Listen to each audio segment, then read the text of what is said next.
Recuerdo una frase que sugería esparcirlos como hojas de otoño. Soy Tatiana Moreno y soy colombiana. Soy Alex Farías, de Santiago del Estero. Me gusta mucho la música. Soy Jocelyn Cabezas y soy de Buenos Aires. Bienvenidos a Hojas de Otoño, un programa inspirado en los escritos de Elena de White.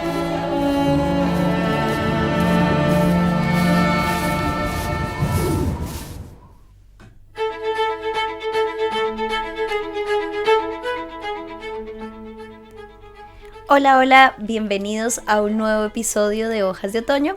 Gracias por acompañarnos, ya estamos llegando a nuestro 6º episodio. Y bueno, hoy aquí me acompaña nuevamente Alex. Alex, ¿cómo estás? Muy bien, Tati. ¿Qué tal te ha parecido grabar Hojas de Otoño? ¿Cómo te has sentido con la lectura de este libro? Hasta ahora, una excelente experiencia. Me encanta compartir con ustedes. Qué bueno, Alex, pero hoy nuevamente tenemos un invitado súper especial y espero no confundirme aquí en la mesa porque también se llama Alex, pero Alex, preséntate, cuéntanos. Bueno, primero un gusto estar acá. Ahí tenemos a mi tocayo Alex también, justo estábamos hablando de eso. Y bueno, mi nombre completo es Alexander, Alex es como suele decirme todo el mundo. Estoy estudiando odontología y soy de Chile, por si aún el acento no me delató, de Santiago. A Alex le pasa lo mismo que me pasa a mí, empezamos a hablar y ya saben de qué país somos, así, al toque, rapidísimo. Bueno, gracias Alex por acompañarnos aquí en Hojas de Otoño. Es súper interesante el tema que nos toca para hoy. La autora realmente creo que es uno de mis temas favoritos hasta ahorita, de todo lo que llevo de lectura de este libro de mente, carácter y personalidad. Y creo que es un tema que nos toca mucho a todos los que estamos aquí, que es la autoestima. ¿Qué podríamos decir de la autoestima, Alex? Bueno, Tati, la verdad que es una sección muy jugosa que me ha llevado mucho a la reflexión. La verdad que tenía un concepto sobre la autoestima, eso es cierto. Uno suele leer, suele informarse. Pero también muy interesante todo lo que la autora habla acerca de la autoestima y cómo nuestra propia autoestima afecta la autoestima de otros. Eso me llamaba mucho la atención. Yo tengo que reconocer, chicos, que esta sección del libro la había leído el año pasado para un programa que habíamos hecho, que era Identidad Renovada. Y en este programa habíamos tenido un episodio especial de autoestima. Y ahí me reventó la cabeza, un montón de cosas que aprendí acá. Realmente tenemos un concepto de autoestima en la sociedad que es muy diferente a la real autoestima que se nos habla. ¿Qué puedes opinar acerca de esto, Alex? Justamente lo que mencionabas tú y también Alex, del hecho de que el autoestima viene no solamente de uno de forma personal, sino como también involucra al resto. El capítulo mencionaba el hecho de atacar la desconfianza de una persona. Cuando alguien comete un error, por ejemplo, tendemos mucho a perder la confianza en esa persona.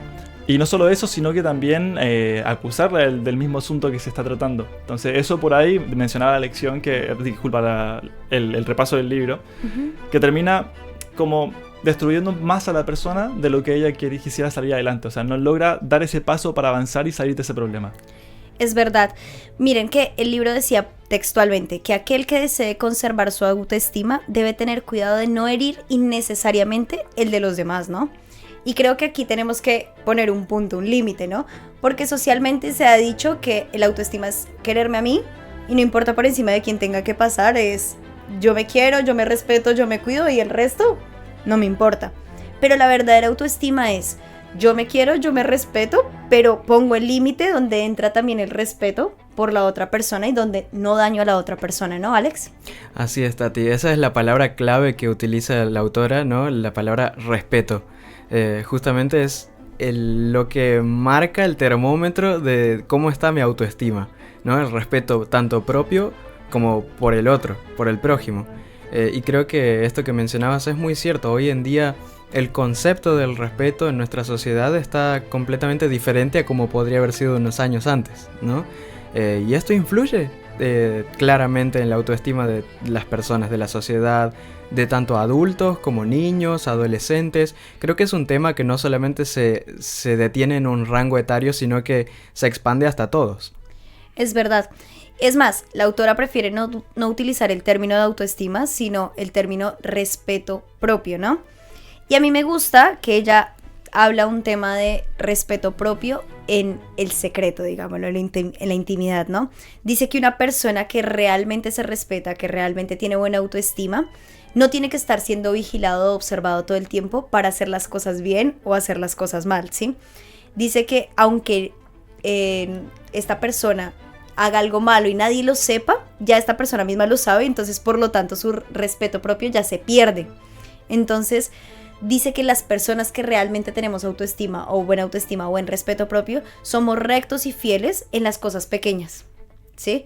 Porque en las cosas grandes, bueno, eso se ve, eso se nota, pero en las cosas pequeñas, en la intimidad, ¿no? Y esto me llevó a mí a evaluar muchas cosas, ¿no? Porque socialmente ahorita es como que si no te veo, no pasa nada, ¿no? O si no me acuerdo, no pasó, dice por ahí una canción. Entonces, el pensar que una persona de buena autoestima es fiel a sus principios aun cuando nadie lo vea, ¿no, Alex? Es muy cierto lo que tú mencionas y la autora recalca mucho eso también. El autoestima que uno tiene que tener frente al respeto personal, inclusive en los hábitos que tenemos. Mencionaba y cito también algo sobre los hábitos erróneos que destruyen el dominio propio. Y hay muchos hábitos que por ahí ya hoy en día tendemos a normalizarlos. Cuando realmente te decía la autora que estos mismos hábitos son los que destruyen la mente y como desequilibran el autoestima del ser humano también y la conexión que tenemos con Dios. Y hablaba mucho también de mantener la mente ocupada para no caer en estos hábitos. Cito un poco lo que decía justo a esto. Mencionaba que la ocupación de la mente y el cuerpo en algún trabajo útil es una salvaguardia esencial para la tentación. Y asimismo tú manteniéndote ocupado haces que tu mente salga de distraerse con cosas que no lo edifican y también busca evitar la tentación del enemigo frente a esto. Es muy bueno eso, ¿no? En mi casa decían que la mente vacía, taller del diablo, así que si pasa eso, nosotros tendríamos que estar ocupando constantemente nuestra mente para que Satanás no nos meta en tentación, digámoslo. Y ahorita que tú hablabas de esto, del respeto propio, sí, Alex. Bueno. Tal vez entrelazando también un poco contenido que veníamos tocando previamente, pensando por ejemplo en la sección pasada que estuvimos juntos, Tati, hablábamos de por ejemplo de la responsabilidad de los maestros, ¿no? O incluso aquí la autora hablaba de la responsabilidad de aquellos que son ministros, ¿no? Que trabajan como pastores, por ejemplo, o como líderes en alguna iglesia. Y esto me hace pensar la influencia que tenemos sobre las otras personas, cómo nuestras palabras, nuestros pensamientos pueden también dar forma, moldear a la autoestima de otra persona. Entonces, la posición en la que estás, la profesión que ejerces, también es importante y tienes un punto de influencia grande para las personas que te rodean. Entonces, ser conscientes de eso también nos ayuda a actuar con respeto, con cuidado, con cariño, con paciencia, sobre todo es algo que menciona ella, ¿no? Tener paciencia con los que tal vez no tienen ese concepto o a veces se consideran torpes o a veces, ¿no? La persona suele a veces victimizarse o pensar que es menos. Entonces ella nos anima a tener paciencia con esa clase de personas también, ¿no? No acabar más profundo el pozo. Es súper importante eso que acabas de decir, porque hay algo que la autora mencionaba que era la autocompasión, ¿sí? Ay, pobrecito, yo no tengo la suficiente habilidad para hacer esto, o yo me siento menos, ¿sí? Y la autocompasión es un arma utilizada por Satanás para destruir nuestra autoestima, ¿sí? Que nosotros sintamos que todo el mundo necesita cuidarnos, que pobrecitos, o que nos hagamos las víctimas en diferentes situaciones, es destruir nuestra autoestima de una u otra forma, ¿no? Y muchas veces también, a consecuencia de eso, ciertas capacidades que nosotros tenemos se ven opacadas. O sea, Dios tiene talentos para cada uno, y muchas veces cuando nosotros empezamos a descuidar eso, decir es que no soy capaz, que me da miedo y mejor no, y te llega ese pensamiento de duda en la cabeza, hace que no puedas sacar todo el potencial que tienes también de poder llevar adelante una acción para ayudar al resto. Tal cual. Hay dos cosas claves que a mí me impactaron, que la autora mencionaba sobre que nos hacen perder la autoestima. La primera es nuestro lenguaje vulgar, ¿sí? O nuestras palabras mal dichas, digámoslo. ¿Por qué? Porque cuando nosotros hablamos de esta manera, nos expresamos de esta manera, perdemos el dominio propio. O sea, perdemos el control sobre nuestra lengua. Y cuando nosotros perdemos el control sobre nuestra lengua, perdemos el control de todo nuestro cuerpo. O sea, el hablar mal, el utilizar groserías, expresiones mal dichas, hace que nosotros destruyamos nuestro respeto propio, nuestra autoestima. Y la otra cosa que me impactó mucho, que es algo que poco se habla en la iglesia y que creo que lo voy a traer a este podcast, es la masturbación. La masturbación destruye el respeto propio. ¿Por qué? Porque hacemos de un hábito un vicio realmente real en nuestro día a día, que hace que no nos respetemos a nosotros mismos. ¿Y qué pasa? Que cuando nosotros no nos respetamos a nosotros mismos, en lo privado, en lo oculto, como mencionábamos ahorita, cuando vemos a las personas pensamos que todas las personas son igual de malas o igual de perversas que somos nosotros. Entonces no empezamos a respetar a nuestro prójimo. Y creo que eso es algo que tendríamos que hablar realmente. Tati, algo que me sorprende mucho de esta porción que vos estás mencionando es que va en contra de todo lo que hoy en día puede decirte algún psicólogo o alguna persona en nuestra sociedad, porque me llama mucho la atención que ella habla de que esto comienza desde la niñez. Habla de que los niños son influenciados por otros niños que ya ejercen esta práctica, y entonces por presión social, por grupo, también ellos comienzan a hacer esto. Y eso me llama mucho la atención, las reacciones que después desencadena. Dice que frecuentemente los vuelve melancólicos, irritables y celosos. Entonces ya desde pequeños se empieza a cultivar todo eso, y cuánto más será cuando lleguen a la juventud o a la adultez. Es verdad, esto es un punto que tenemos que revisar en nuestra sociedad, ¿no? Uh-huh. Es algo que, si usted es padre o que nos está escuchando, revise un poco qué principios está formando en sus hijos. También si son docentes, ya hemos hablado de la importancia que tienen los docentes con el cuidado con los niños. Creo que ahorita socialmente tenemos que proteger realmente a nuestros niños y darles la verdadera autoestima, el verdadero respeto propio. Pero ya hablamos de lo negativo, de qué nos quita el respeto propio. Hablemos de lo positivo. ¿Qué cosas recuerdan ustedes que hablaba la autora para construir nuestra autoestima?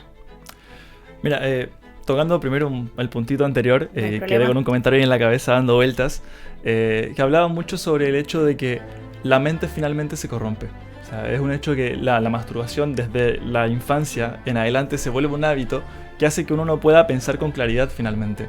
Y ese es un problema muy grave, porque cualquier cosa que tú quieras adquirir, tanto en lo personal como en lo académico, es tiempo desperdiciado, decía la autora. Es como todo lo que aprendes se tira por la basura. Sí, se daña nuestras facultades mentales, es verdad. Así que bueno, es algo para reflexionar nosotros, para pensar, para darnos cuenta que es un pensamiento contrario a lo que la sociedad hoy quiere mostrarnos, pero que es la mejor manera, digámoslo, actuar de acuerdo a nuestros principios y no a lo que la sociedad nos pinta, ¿no? Entonces ahora sí que Alex hizo este comentario, volvamos a lo positivo. ¿Qué tenemos positivo? Yo me acuerdo de una, el sustento económico ayuda a aumentar nuestra autoestima. ¿Cómo así? El hecho de que yo trabaje, de que me gane la comida, de que la luche un poquito.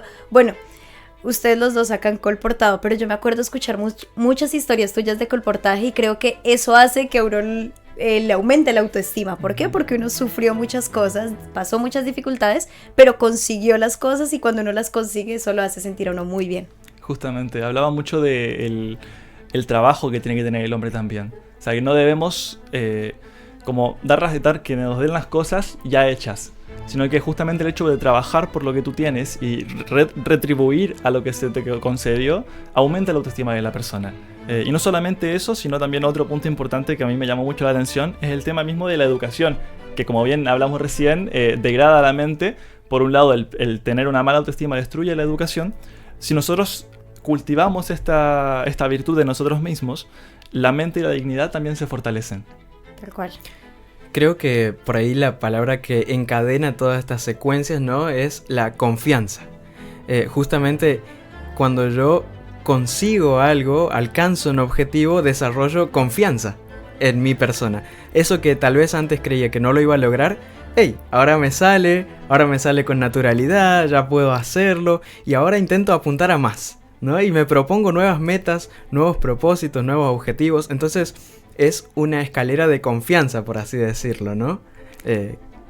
Tal cual, es muy bueno eso, porque aquí cerrando un poquito este tema de la autoestima, para hablar de los otros temas de los cuales nos hablaba la autora, La autora nos decía que no nos menospreciemos, o sea, si perdimos nuestra autoestima hasta ahorita, o sea, si perdimos la confianza en nosotros mismos, si quizás en nuestro pasado hicimos cosas que no estaban tan bien o no nos ayudaron a construir nuestro respeto propio, no nos menospreciemos. Recordemos que hemos sido comprados por la sangre de Cristo, ¿no?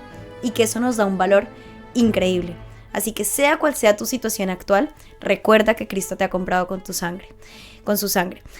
Y hablando de eso, hablando de Cristo y ya poniendo esta parte de Dios en la ecuación, la dependencia y la independencia. ¿Qué opinamos de esto? Dependencia.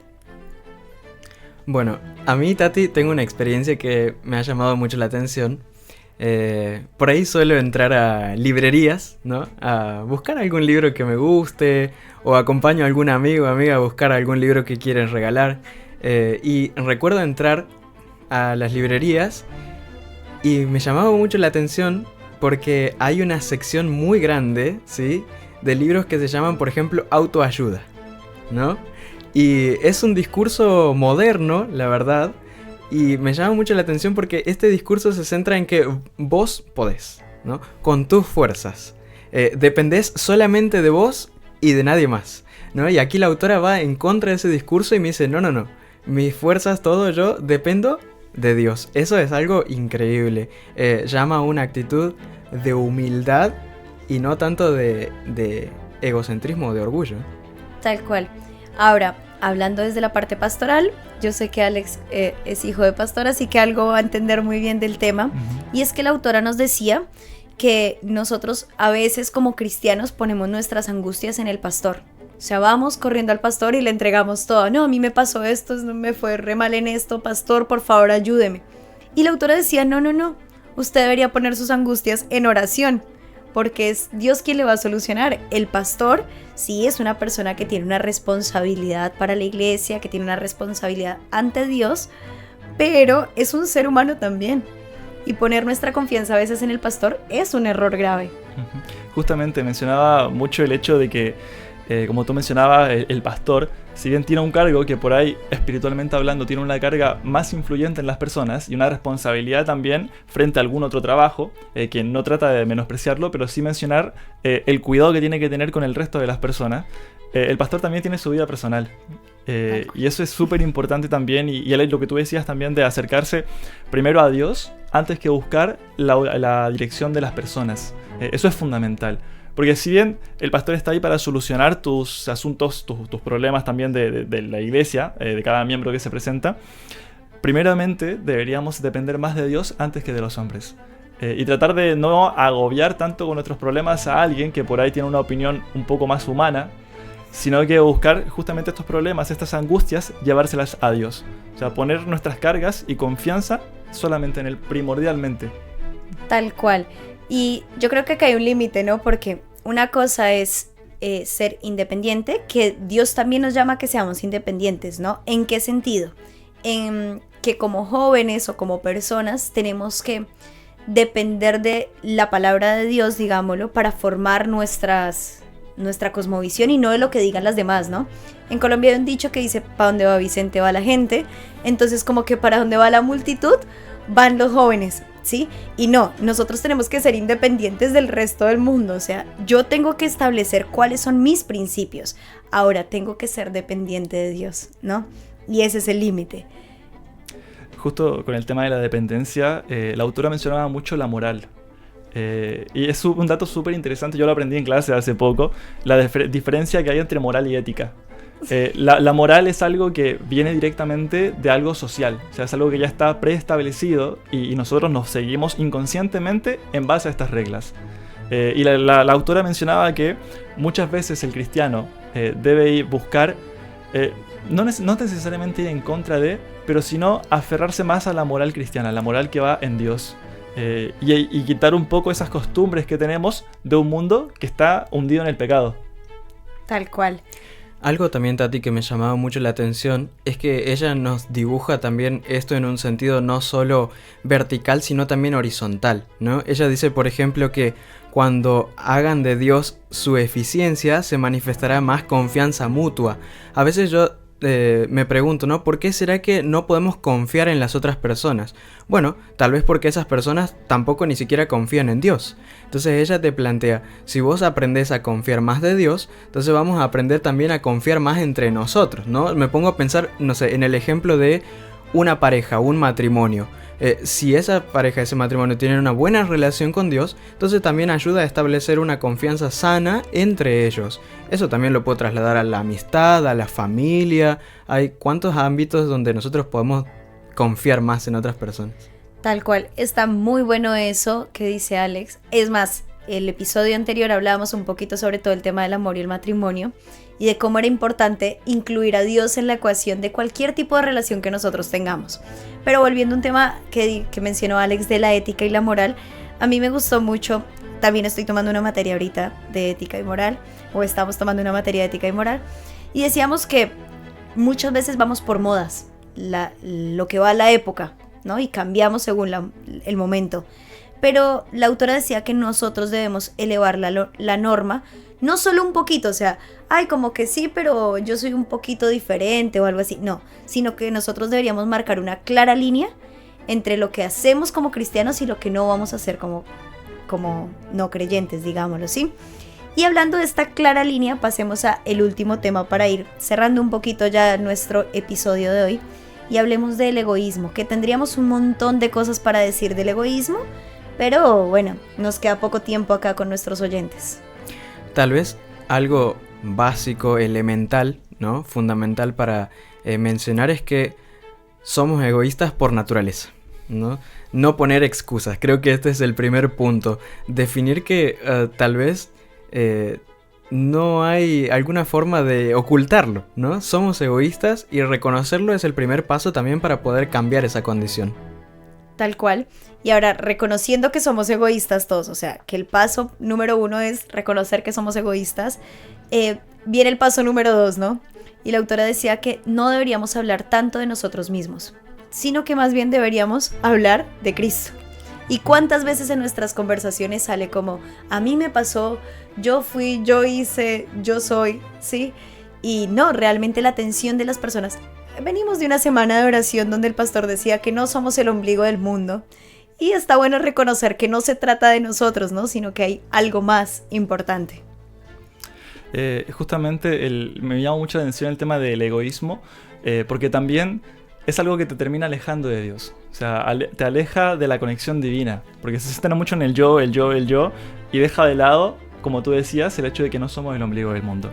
Y justamente esta tentación que se nos da a ser egoístas genera también una autodependencia. Y la autora mencionaba mucho el ejemplo de Salomón.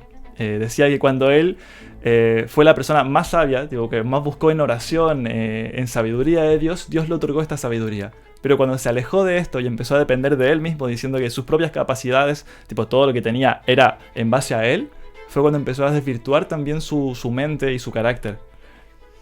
Hablando de Salomón, que lo tuvo todo en la vida, pensemos también un poquito en que hay gente ahorita que aparentemente tiene todo, ¿no?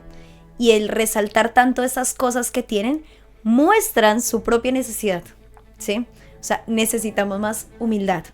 Bien, chicos, ya hemos llegado casi que al final de nuestro tema, así que, ¿qué lección le dejarían ustedes o qué enseñanza quieren dejarle a cada una de las personas que nos ven o nos están escuchando en este momento? Algo que me gustó mucho es una expresión que la autora utiliza y dice que debemos dejar de hablar tanto de nosotros mismos y poner nuestras palabras en un cauce saludable, le llama así, que es el hablar de Cristo.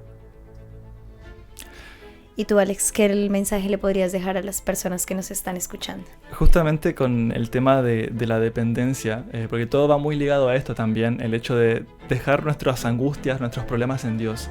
Muchas veces, y también a esta edad, uno tiende a pasar por muchas dificultades emocionales también. Y el depositar todo en Dios es lo que te ayuda finalmente a salir adelante y a encontrar una vía de escape a estos problemas. Y mencionaba la autora, algo que me llamó mucho la atención, que el no hacer esto deshonra al Señor. Tal cual. Muchas gracias, chicos, por acompañarnos en este episodio. Yo termino diciéndole a todas las personas que nos escuchan que dejemos de pensar tanto en nosotros mismos y pensemos en el Redentor del mundo. Él es el único capaz de restaurar nuestra autoestima. Debemos depender más de Él y sobre todo Él es el único capaz de quitar el foco de nosotros, que dejemos de ser tan egoístas y centrarnos en a quien ha dado la vida por nosotros. Muchas gracias por acompañarnos en este episodio. Nos vemos en el próximo episodio. Chao, chao.